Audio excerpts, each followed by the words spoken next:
Okay, we'll get started. I want to thank everyone for coming today. Our main topic today is going to be best apps for tablets and smartphones. And there's a handout in back, which is a spreadsheet back in my left-hand corner there if you don't have one. And I'll be speaking. My name is Tom Kreuzer. First, a little club agenda before we get to the main topic.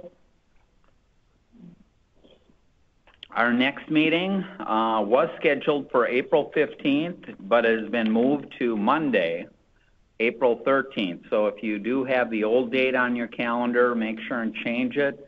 It will be in the Baltic room, this room here, but it's moving from Wednesday to Monday. And it'll either be, since we probably won't get done with this, all the apps on here, we'll probably continue with it, and I'll check with you guys at the end if you want to continue on with the next meeting with what we haven't covered.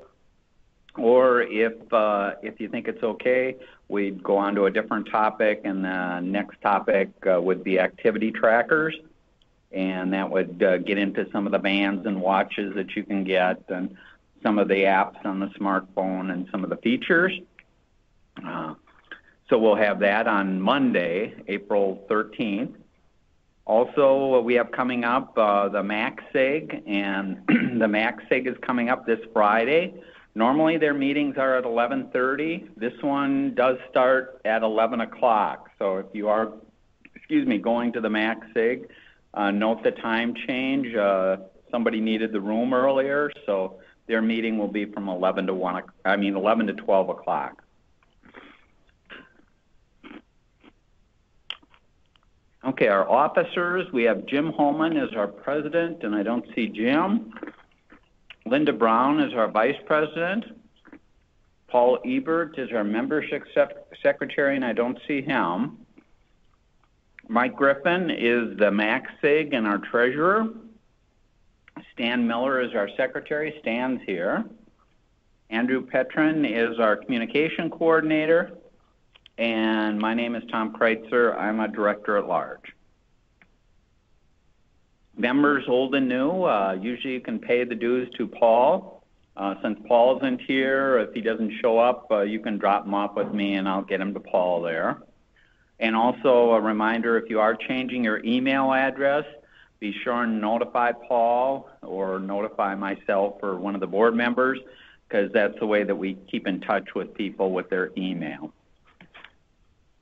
If you do have any suggestions for topics, you can email your ideas, talk to any of the board members about it. We're always looking for people to volunteer or present on hardware or software that they use at home or at work.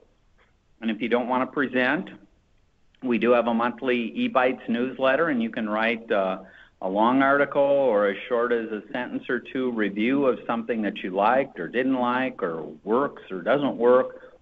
We'd love to include it in the eBytes. Our website, we have our past meetings, slides and handouts, and we do have a link to our meeting recording, and this meeting is being recorded. What you see on the screen is being recorded, and the audio portion is being recorded, and we will stick that up on YouTube after the meeting.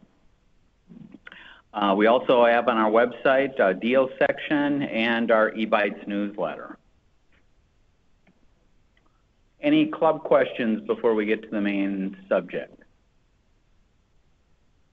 Okay, we'll get to the main subject. Our subject is going to be the best apps for tablets and smartphones, and this has been updated. We did a presentation about a year ago and went over, and since that time I think the list has grown by about 150 more apps on it. The handout itself is sorted by category, so there's a category like cooking and food, and then by the app name. The column definitions, in addition to the category and app name, we have one for cost. Most of them are free. Some of them you can either buy a higher level or have a one-time fee or a monthly subscription fee, and I've tried to list that information there. The OS is for operating system, and you'll see either Android, iOS, which is the Apple, or both, if it's available on both platforms. The next column is called Tom, and those are apps that I have. I have both a Android smartphone and an Apple iPad, and I've listed the ones that I use regularly on there. Then we have a column for member, and this is what members have recommended, either in surveys or emails that they've sent me. And then the last column is called Site, and this contains apps that have been recommended by PC Magazine and Tom's Guide. And Tom's Guide is not my guide. It's mainly an Apple site for recommending products. And at the end of the spreadsheet, you'll see some links there and a key there that says what, when you see the letter B in Site, that means it's from PC Magazine's Best Android, 100 Best Android. And there's a URL if you want to see their full list and what they say about the different apps too. You can go to any of those. Yes? How about the tablet with Windows operating system? Is that for both probably available for that? Yeah, the question, I'll repeat it for the people listening in. There also are the Windows applications. Most of the applications, when a developer will develop, they'll try and develop them for multi-platforms. And so the best bet there is to do a search and see what's available out there, and you'll frequently see at least most of the major ones out there. They work just as well. In most cases, although certainly you have differences in user interface and a few things like that, an example might be a certain photo editing package may work better on the Apple platform than it does on the Android or Windows platform. So even if you found it in these other available for these other devices, you'd try it out and see there. Okay? And the nice thing about most of the apps are that they are free, so you can try it, and if you don't like it, uninstall it and get it out. Okay, the format of the meeting. You can all participate. You can ask questions and comments on the additional apps that you use or you've seen, and questions on particular things, and we'll see if we can answer them, myself and the rest of the club there. We're going to move quickly because we do have a lot of apps. There's 339 apps on here, so we won't get to everything, and I'll just try and highlight a few things and then open it up if people have questions or comments there. Okay, where to search or download your apps. Really the two places would be the Apple iTunes Store, and currently there's over 1.4 million apps out there. So if you can't find something to do what you want, you probably aren't looking. Because there's literally something to do everything out there. If you have an Android device, you usually go out to the Google Play Store. Some of the other sites out there, I don't recommend and people going out to other sites and downloading apps from other sites and other places, because that's a good way to get a virus or have your phone hacked so that people can get access to your address books and your passwords and things like that. So pretty much stick to the iTunes Store and the Google Play Store. They will be scanning the apps that they put up on their site, and you're going to be much safer just downloading from those two sites. Why don't you ever use other sites? How do we set to Apple and Google Play? Yeah, that's a good question, and that's Paul back there. So Paul's here now. If you do have membership, Paul throws these softball questions out. The only reason to use another site, an example would be like loading 3M software for 3M. And 3M has a particular configuration of Afari, and so to load that and get the configuration, you go to the 3M site, download Afari, install it, and instead of downloading Afari for free from the Android site or Apple there. Yes. There are also specialty apps for particular pieces of software or banks or whatever that you have to go to their site to download. Yeah, so there are a few companies that only have stuff available, but be very careful what you do.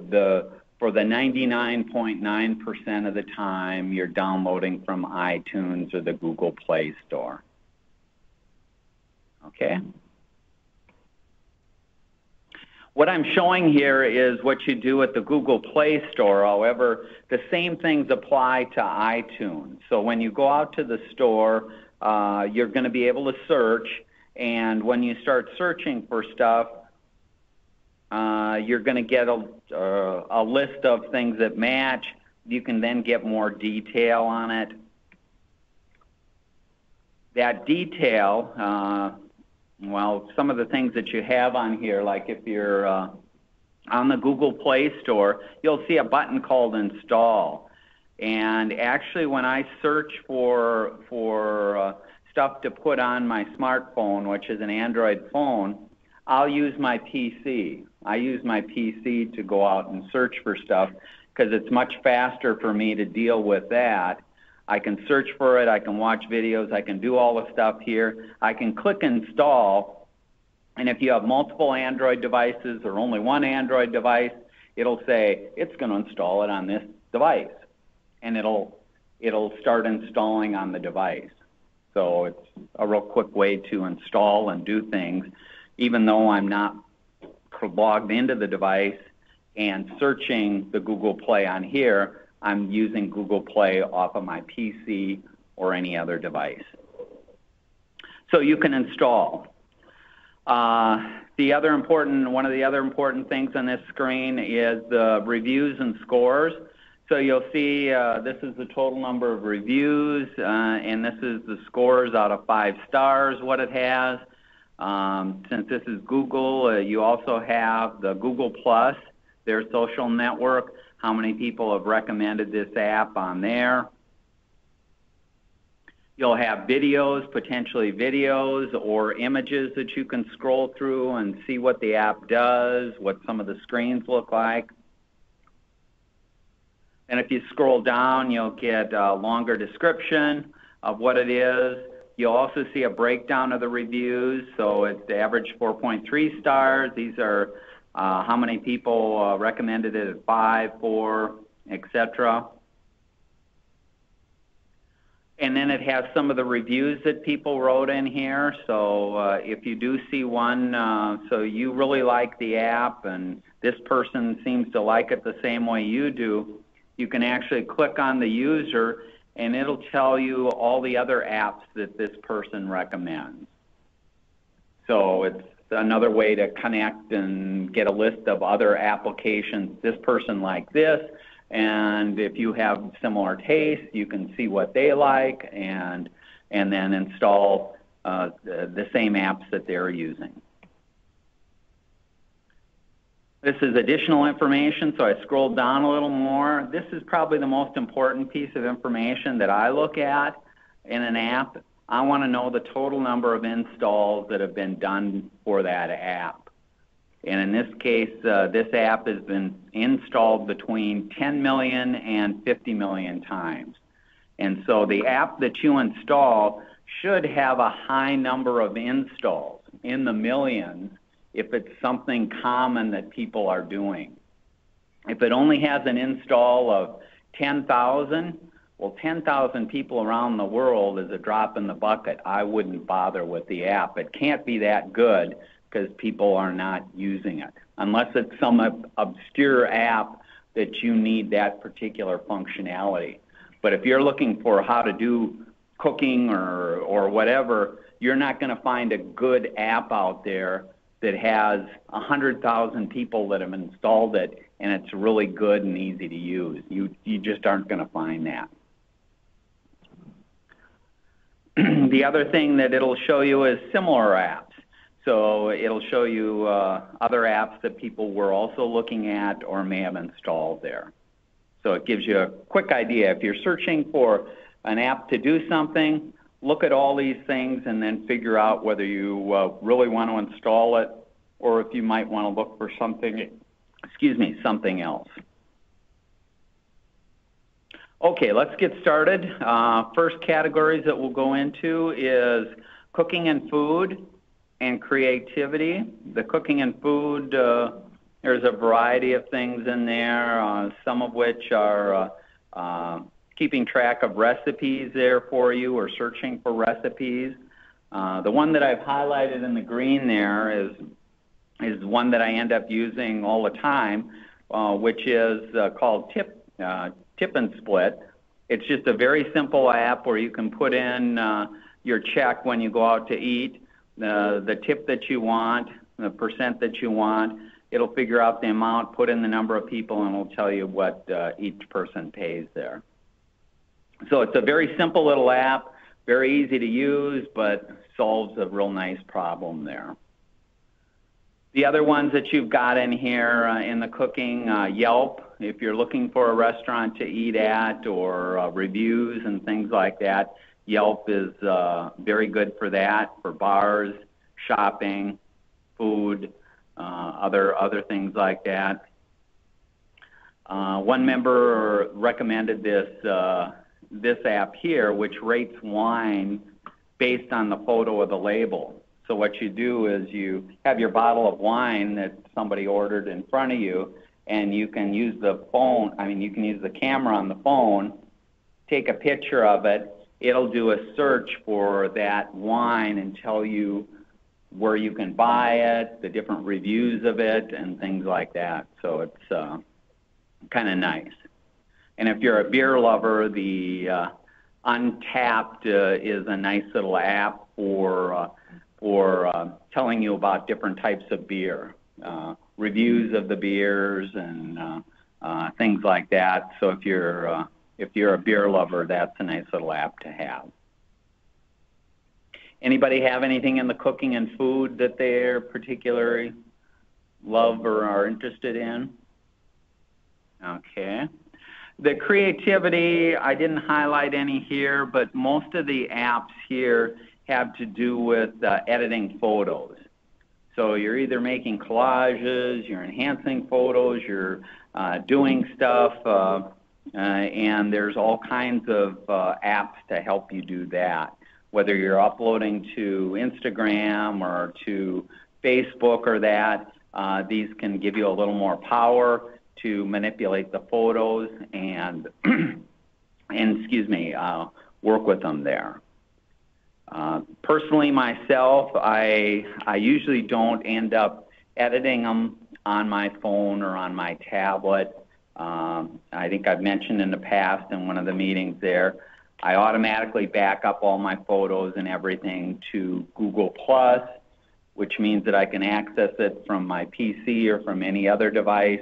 I usually work with the stuff up there and then we'll publish from up there. I don't publish and work with the stuff because the screen's too small on here. It doesn't have, even these applications, there's not a whole lot of power for fixing photos and things like that. It's simple types of edits and making collages and doing a few things like that in there. Yes?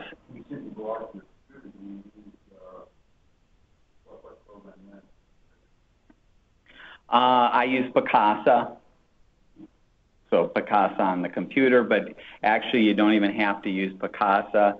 If you go out to Google Plus has like an Adobe Photoshop editor available from the website. Yes? Just one thing on Adobe Photoshop Express.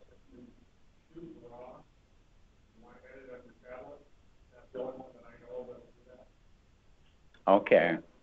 That's a good tip. If people didn't hear it on the line there, Jim is mentioning that Adobe Photoshop Express allows you to work with raw photos, and it's the only one he's familiar with that does that. Okay. Okay, moving on to the entertainment, and first we'll cover some of them that I like. How many have used the Minnesota State Fair app? That was brand new last year. Oh, got one. How many people go to the State Fair? Well, if you go to the State Fair, you have to have the State Fair app. And if you like food out at the fair, you have to use it. You have to use this, because what you can do is you can search for food. You can identify food like, oh, I want to make sure and get this and this and this, and it'll build your list, and it'll keep track of the stuff. It'll tell you where it's located. It'll give you the vendor details if there's any promotion in the Blue Ribbon book or things like that. And then it also has a map out there. So if you're, well, where is this? Where can I get the chocolate-covered candy bars that are deep fried and covered with bacon, and that you can find it. You can. So it's a great little app. And lets you wander around and make sure that you hit all the food that you want out at the State Fair. The next one I'm showing here is if you have Comcast for your TV service, Comcast Xfinity there, you can download their app. And their app lets you do look up a program guide. So like a TV guide here, you can see the different channels, you can see what's playing, you can get the detail there. But in addition to that, if you have a DVR in that, you can click on the record and it'll set your DVR to record it. So no matter where you are, if you want to make sure you don't miss a show or whatever, I can get on here, I can set my DVR, I can record it. You can also use it to change the channel. So if I clicked on Watch Channel right now, it would change the TV channel back at my house for that cable box. So if you really want to confuse, if you've got a wife at home or a husband at home and you know they're watching something, you can get on this and you can change the channel on them and they'll go, what happened? I didn't hit anything. Because it's a remote control. It lets you remote control the cable box there. The other app that if you have Comcast or Xfinity, it's called Xfinity TV Go. And the TV Go allows you to watch programs in that. So most of the stuff that's available on demand or out there, you can bring up and you can watch the TV shows whenever you want on your tablet, on your smartphone, whatever device you have there. Some of the other apps out here, there's a variety of apps. AMC theaters, if you go to a lot of movies at AMC theaters, this will let you check in, check show times, things like that. Just a little bit of everything here. The Hulus, the Netflix, these are all out here. Pandora, if you like listening to music, and that's out there. So just a wide variety of stuff that's available out there. Any other comments or yes? The question on this program you got there that it's HBO, like online, do you have to have HBO to watch? Yes, you can only watch the stuff for the tier that you have bought into. So if you don't have HBO, you can't watch the HBO. And actually for HBO, there's a separate app called HBO Go, I believe. And so you need that. And I don't know if you've followed some of the stuff there. Certainly people share passwords and security with friends and family. So if one person has an account, frequently multiple people are using it on their different devices. And that's true of Netflix and Hulu and some of the others too. Okay, finance and games. Finance, some of the best packages there. Mint. Mint lets you manage your finances, keep track of your budget. It connects to your credit cards, to your bank statements, and allows you to at a glance see what's going on. It also will pop up notifications if you go over your budgets or you've got a bill coming due or things like that. How many people use Mint here? Nobody? Oh, I guess Mint's a great application, especially if you've got somebody that's brand new to finances. They're not sure where their money's going. The money's just gone at the end of the month. Start out with Mint. Mint will look at your credit card statement. It'll look at where you bought stuff, and it'll automatically start categorizing stuff. So like if you go out to eat, it knows that those places should be categorized as dining. Or you buy groceries, those go into groceries, you know, a Cloud, a Rainbow, things like that. It'll automatically categorize a lot of stuff so that you can start seeing where your money's going and what categories it's all fitting into. So it's a very good app. It's free, and like I say, it'll connect to the bank and anything else in there. Your most credit card companies, you can connect to and automatically download the transactions, so you're not having to manually enter a lot of stuff. It'll download the stuff and automatically categorize a lot of the stuff. If it doesn't categorize it correctly, you can move it to the category that you want, or you can organize it different ways that you want to. Okay. Square lets you take credit cards. So it's a little scanner that you can put on your device, and then I can scan credit cards there. So I can put in any amount, and you give me your credit card, and I'll charge your credit card just like a store does. And personally, I use it myself. Once a year, I have a garage sale, and I take credit cards at my garage sale. And people love it. People go, "Oh, you take credit cards?" You know, because otherwise people are dealing with cash, and a lot of people don't like checks. I don't like checks, but I'll take the credit cards, because the credit cards, I get my money the minute it scans and is approved. 2 days later, it's in my bank account, minus a handling fee of 2.8%. Yes. You said there's an attachment. Is that free also? The attachment is free, yes. If you go out to the Square website, you'll tell it what type of device you have, whether it's an Apple or what model, and Android, and the Android that fits into the earplug, and you just put it in there, download the app, and then you can just bring up a screen like this. You can type in $20, scan the card. When you scan the card, the person can put their signature with their finger, and then after they say okay there, then they can put in their email. If they want to put in their email, they'll get an email with an invoice saying $20 was charged on this date to this person. But myself, as the person getting paid, I also get a list of everything that I've scanned there. Plus, 2 days later, it'll show up. I have it linked to my bank account, and I'll get credit in my bank account for the amount minus 2.8%. So on $10, I'm losing 28 cents. And that's the fee for handling. There's no other fees or anything per transaction there. Okay? Yes?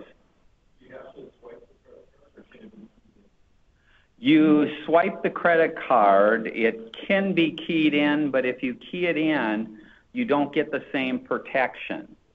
If I swipe the credit card, I'm guaranteed my money, no problem whatsoever. If I key it in, they will not guarantee it because you may have stolen a credit card or gotten it off of some other place or things like that. So it's handled a little bit different, but you can manually enter in credit card information. Okay. Another one that I personally use a lot, I do have a Wells Fargo account, and I deposit my checks, so I don't go down to the ATM and I don't mail in checks that I get. All you have to do is put in the amount, take a picture of the check, and it's deposited in your account. And so it makes it real nice. You can do that at any time, day or night, and saves you the hassle of going to an ATM or 48 cents or 49 cents for a stamp nowadays. Yes? But I think we do that at Starbucks on Wi-Fi. But Wells Fargo app at Starbucks. The question was, can you use my Wells Fargo app at Starbucks? If you want to give out all your account information to somebody at Starbucks, go ahead there. It's like waving it in the air and saying, this is what I got. And I do not recommend on a public Wi-Fi doing any transaction that you wouldn't want. Just pretend that somebody's looking over your shoulder all the time. Don't do anything that you don't want them to see.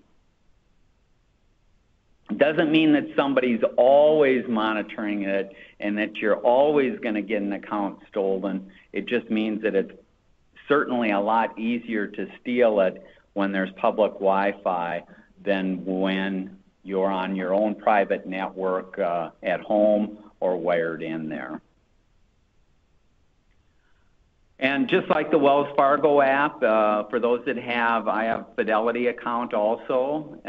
Fidelity does the same thing. I can deposit all the checks into Fidelity that I want and move money around and buy stock and sell stock all from my phone. But I won't do it in a public Wi-Fi spot. Yes? Would you recommend the use of a VPN app in a case like that? VPN can work, but it only works if the other end is also got VPN. So the two have to be able to talk to each other. And one of the problems that you end up with some of that is when you're talking encryption, when it's public keys and things like that, keys that are passed back and forth between the sender and the site, if I'm in a public Wi-Fi and I specifically am just going to look at what your traffic is, I'm going to get that public key so I can unencrypt it. So if I really wanted to get at it, I could get at it there. And that's why I say don't do anything on a public Wi-Fi that you wouldn't want exposed to the world there. Okay, there's a few other finance apps in here, CNN Money. So if you're interested in some of the news of the day and things like that in there. Games, there's lots of games in here. Some of these do range in the $3.99 to $6.99. But the graphics on them, if you haven't seen some of the graphics or the game playing on some of the phones and that, it really is incredible what they can get in there. Any other apps or questions people have on finance and games there? Okay. Health and fitness. One of them that I like is it's called MapMyRun, but it also works for walking, for biking, for rollerblading, for anything that you do. And what it does is it uses the GPS on your phone and that, so you don't need any special attachments. You can just have your phone, and if I turn it on and start my run there, it'll keep track by GPS of the route that I took, the time, the distance I covered, the pace, the number of calories it assumes I burned, and it'll log all that information. And then it'll keep track of that too. It'll send you monthly updates of how much you did during the month, and so it can keep track of some of your activities there, and that's all without any special device or anything there. It also works with, if you do have other devices like a heart rate monitor or things like that, if they are aware, that you can connect them up and you can also monitor that information. But the basic application without any other devices that connected will give you the basic GPS and keep track of everything. And it is very handy for walking, for running, for things like that. You can also post it to social media to challenge people on your Facebook and things like that. I did this route and so fast, how fast can you do it? And so you can go and do the route, and then you can, one button, you can click and share it on Facebook there. Yes, Jim? Countdown, you mean? No, I mean, if, like, say you're using out on a hike, and at your route, does it give you the map, give you the route back? No, it's not meant to give you directions. So it's not going to give you directions. It's going to just keep track of where you've been, and you know, it's as accurate as the GPS is. So if you're walking on city streets and stuff like that, if you go up one side and back down the other, you'll see going up and down there. And there are, you have access to other maps that people have made public in your area. So if other people are also using this app, it'll show, oh, this is the route that somebody else is doing that you may want to try. And that's kind of nice if you're biking or things like that.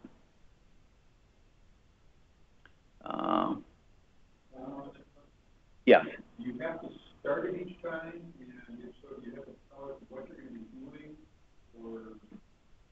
Yes, you do have to start it, and there is a spot to tell it what activity you're doing.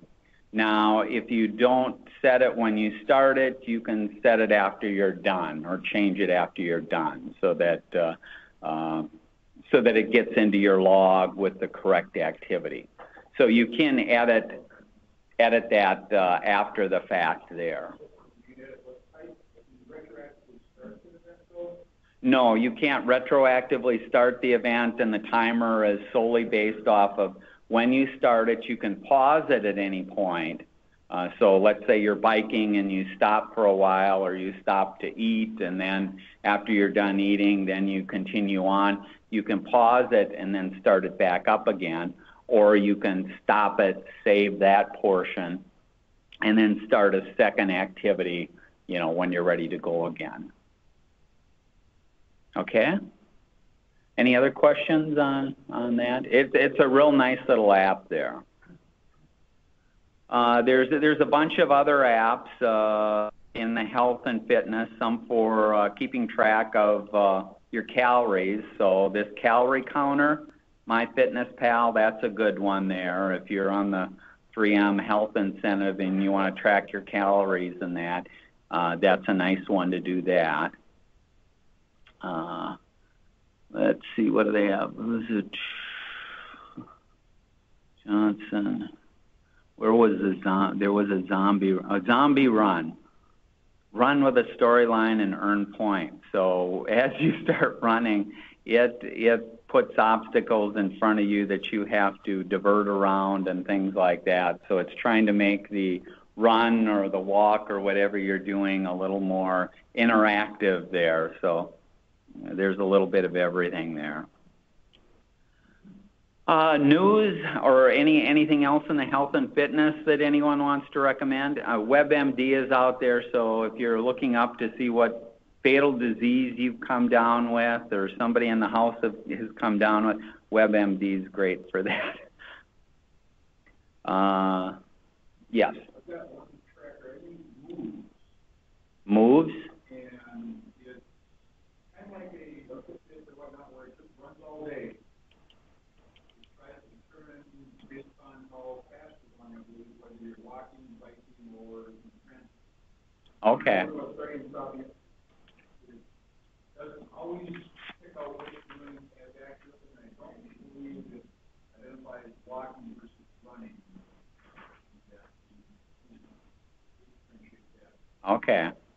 And we'll talk more about some of these when either next month or the month after when we get to activity trackers and apps, because there is a wide variety there depending on the device that you have, and that you can get very detailed information and sleep patterns and a little bit of everything there. It's purely an app on your phone. It has no extra Right, hardware.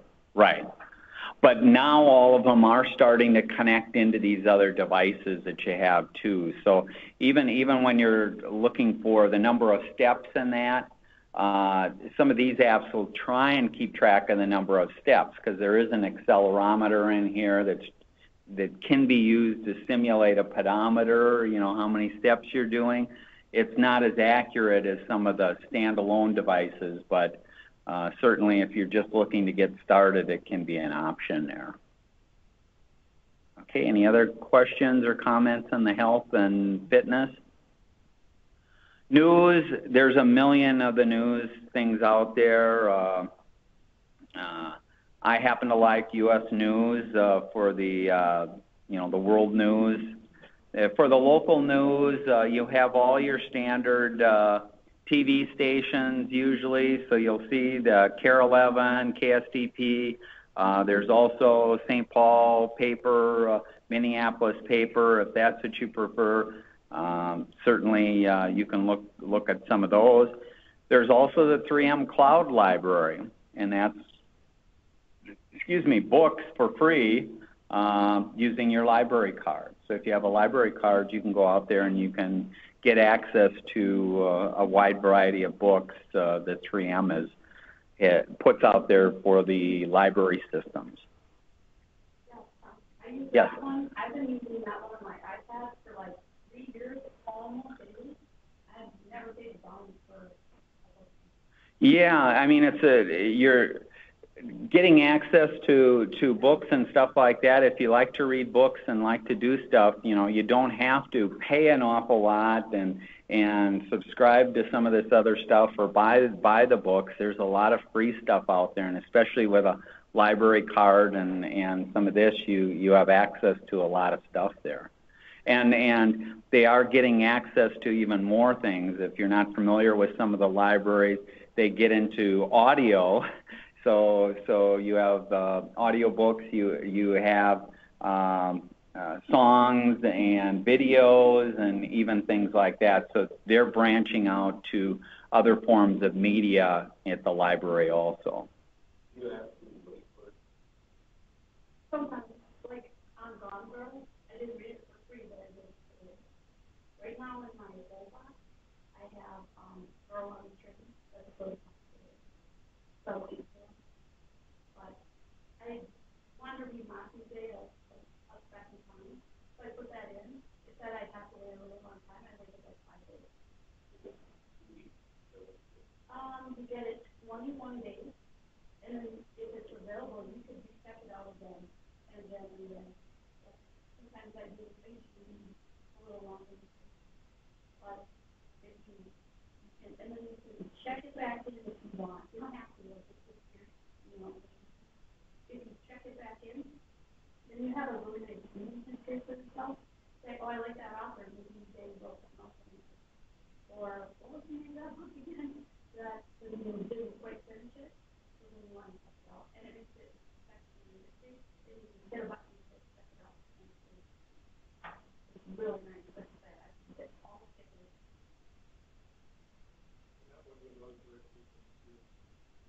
Well, the app is the 3M Cloud Library, and then you register your library card with it. It's just coincidence Yeah, you don't have to work at 3M.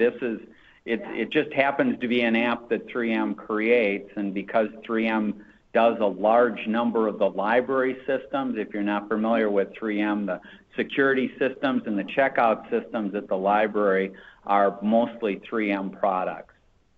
It used to be think only or something that also. I don't know. I don't know the scope of, you know, who's on board and who isn't there. I will be watching the comments. Yes, Stan. So what you just said is that 3M retirees could also have that. Yeah, anyone with a library card. It has nothing to do with the 3M or a 3M employee. It's the library card. So if you have a library card and that library system is part of the 3M cloud library, then you have access to it. Yes. This isn't iTunes. I mean, yes. Excuse me. Yeah, yes. The app itself you download from iTunes. The books in that, you're not downloading books from iTunes. You're checking them out from the 3M cloud library.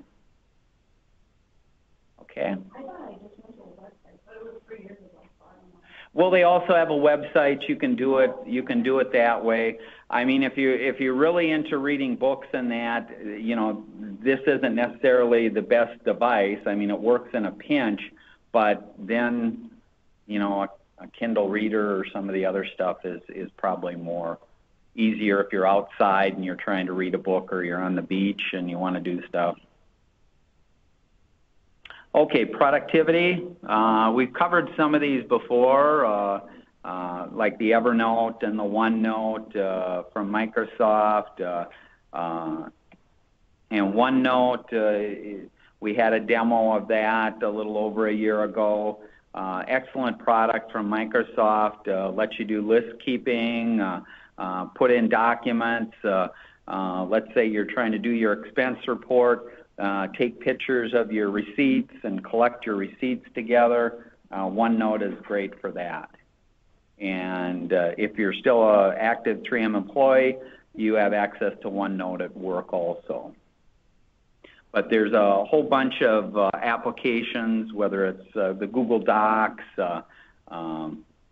different tools to help you do the word processing, spreadsheet type stuff, expense reports, just about everything that you can think of there in terms of office productivity or things like that, time management, a little bit of everything.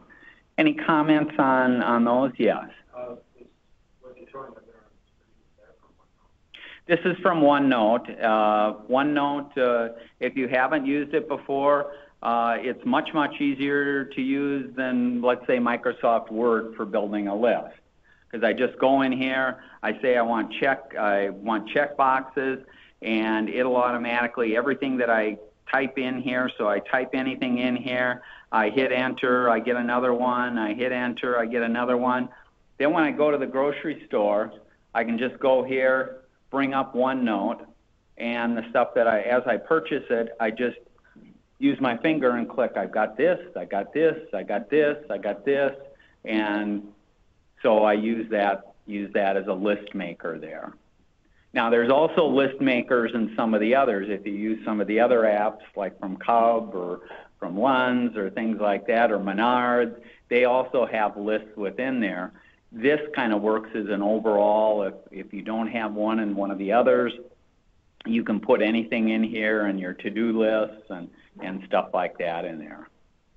And if you're looking for stuff, I use OneNote because, if I wanted to buy a certain wine or something, well, all I do is if I'm over at a friend's house and they have the wine, I take a picture of the wine, put it out there. Then when I want to buy it, I've got that. And if you use your phone right, you can tell your phone, remind me next time I'm near the liquor store to buy some wine, and it'll remind you. And you can do that on both the Android and the Apple machines there. Searching, certainly there's Google and Google Now.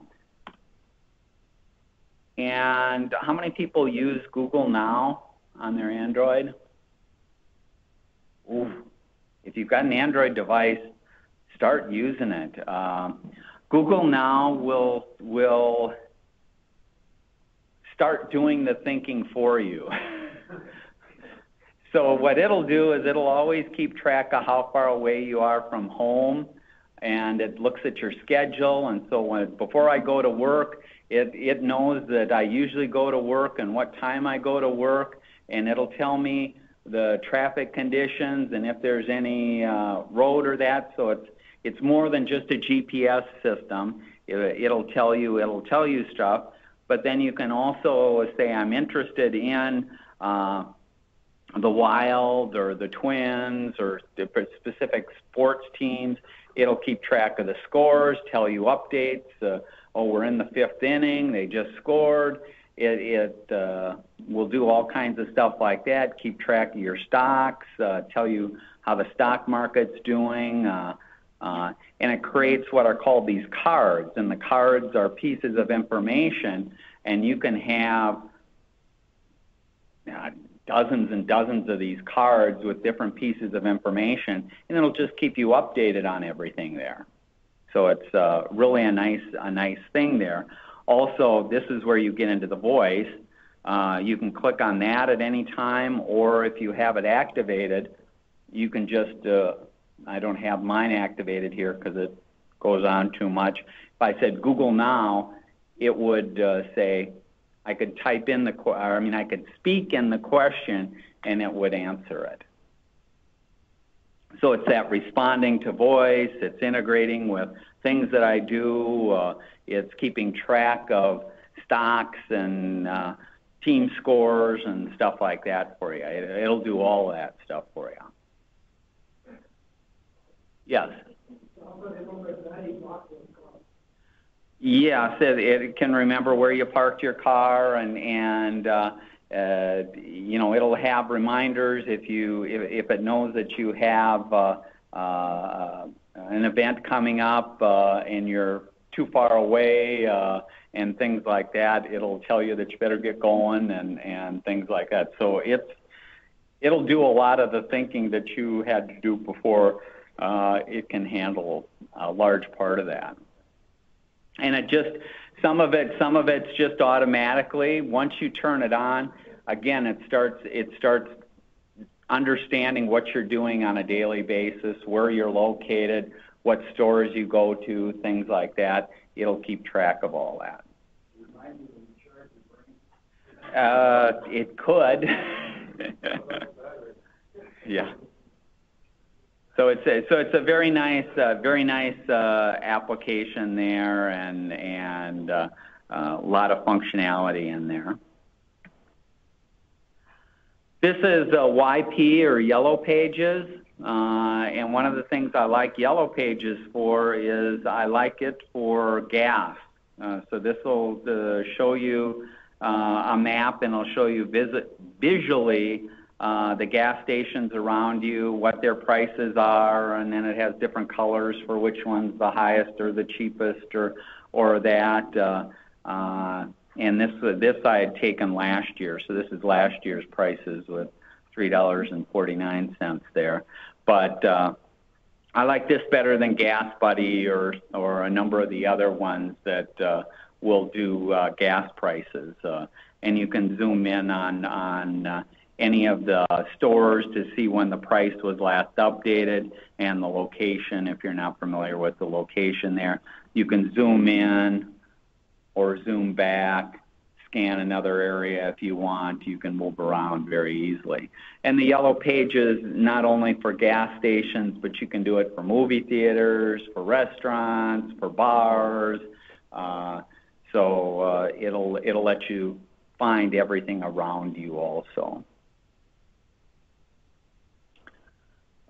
Let's see. Zillow, we've talked about Zillow before. That's a real estate prices and information. That's kind of an interesting one if you want to know what your neighbor's house is worth and when it was last sold and how many bathrooms it has and bedrooms or that. You can find out everything about anything. So you can go to anybody's house almost anywhere in the world there and you can get information on it there. So Zillow is an excellent search tool for real estate and what you're doing there. Security, there's a number of security packages. I won't go into detail there. We talked about that in the last meeting we had on security. Personally, I don't have like an AVG antivirus or that on here. If you put them on, it is going to affect your battery because it's running a lot of the time, slows down the machine. I get by without it. You just have to be cautious of where you go, what you do, and what's going on there. Let's see. Any other questions or comments on security or searching? Okay. Where are we? We've got a couple of minutes. Shopping, there's a couple of apps. One of the apps that I like, which is very nice, and I go to Great Clips to get my hair cut, and you can pull up the application, and it'll show you the Great Clips that are around you. It'll also tell you the wait time of the various Great Clips, and you can click and check in. So it's a real nice little app there. If you're in a hurry and you don't want to go down there and sit for a long time or that, you can check and see what's going on. Click, check in, see what the wait time is, and save yourself a lot of bother there. Another one I like is Keyring. So this is Keyring. And instead of all those affinity cards, that you have to scan and take to Cub and CVS and the Walmart and places like that, you can enter them into Keyring, and that can be kind of your one spot there so that you don't have to carry even in your wallet or purse all these different cards there. And then what you can do within, I don't know if I've got it, no, I don't have it here. But what you can do is you can bring up the barcode so that the person at the store can scan it or enter it in. Also, it keeps track of your coupons and sales for some of these different places. So it's a one-stop app for a lot of the functionality there. This is the Lunds and Byerly's app. And the Lunds and Byerly's app will show you their weekly ad and let you scan through. You can make up your shopping list by clicking on items that you want. But another nice thing that they have is they have coupon once a week that's only available through their mobile app.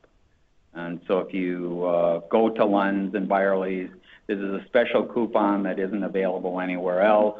That's only available there. You can get it, and then you just show it to the checkout person, and you get either your item for free or at the discounted price there. And as I mentioned before, a lot of the stores have their own little apps, whether it's Target, whether it's Menards, whether it's different places there. Certainly, if you visit those stores, you're probably going to want their app because that's going to have some type of special feature or function in there to let you do things. This is some screenshots of Red Laser and Shop Advisor. So how many people check out prices when they go to the store with their phone? Okay, a few anyway. But what you can do, there's barcodes on everything. What these apps let you do is these apps let you use your phone, the camera on the phone, take a picture of the barcode, it'll look up the prices in its database to tell you, oh, there's either stuff locally or online. This is the price that it's going for. Shop Advisor will give you a price history, so you can see here, well, the price started going down for a while, and then it went back up, and then it went down. So it'll give you kind of a history, you know, am I buying at the right time, or maybe if I wait another 3 months, maybe it'll go back down again. So there's, if you're looking to make a purchase of almost anything, you can go through and scan it. And so this is an example here, Post-it recycled. All I did is took from here at 3M and took a picture of the Post-its, and you can see, you know, you get the different prices from the different places that are out here.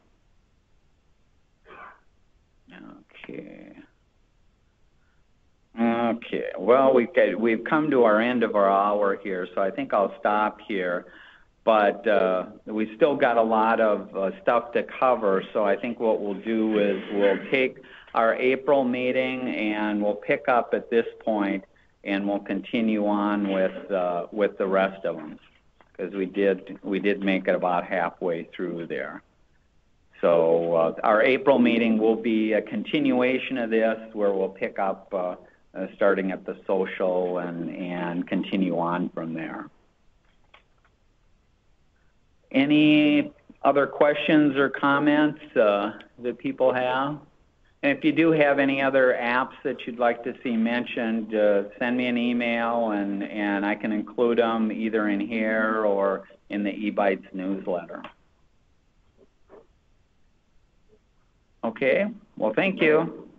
We'll see you in April. It's on Monday the 13th, not Wednesday the 15th. So it is the different day there. Okay, thank you.